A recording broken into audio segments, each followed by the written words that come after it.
бэлтгэж шахсан шар сүүгээ ямааны сүүний айраг руугаа нэмж өгнө.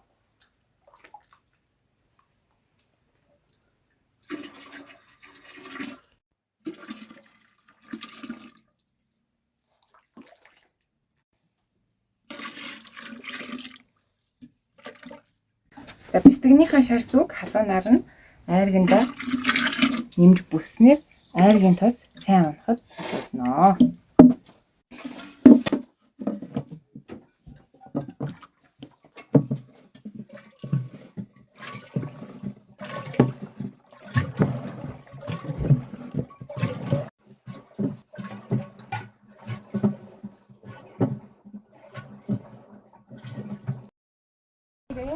Тогооныхоо ёроолыг сүүлээр туслаад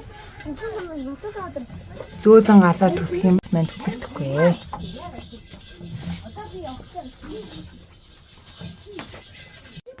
За өнөөдөр та нартайгаа Ховд аймгийн Манхан сумын малчин айлаас мэдчиж байна. Ховд аймагт ямааныхаа гаруудыг хэрхэн хийдгийг мөн яаж шимийн арх хийдгийг та нарт өнөөдөр хуваалцах гэж байна. Энэ бол ямааны түүхий сүг хөрөнгөлөөд өдөр бүр бүлж айргийн тосыг авсныхан дараа ааруул хийхээр бослох гэж байна.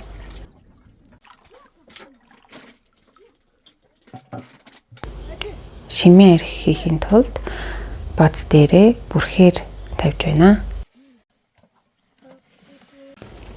Дотор талд нь ганц савыг уяагаар уяад маш тэнцвэртэй байдлаар хоёр талд нь ууж өгнө.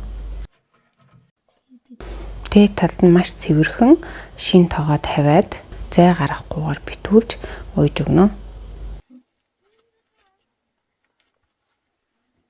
Энэхүү дээд талын тоогоондоо хүүтэн уус хийснээр шимийн арх нэрэгдэх процесс нь хурцсана. Тийм учраас 2 удаа энэ тоогоог дүүргэж нэрхэд хангалттай хэмжээний шимийн арх авна.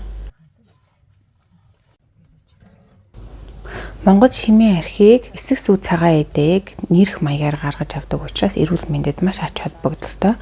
Итгэлийн спирт дагуулдаггүй учраас хоруу чанар маш багтаа байдаг. Ядрах, сулдах, хий аривдах, дотор хүүд хурах, хий ханиалгах зэрэгт халаасан шимийн архины шар тус хөвүүлж уунаа.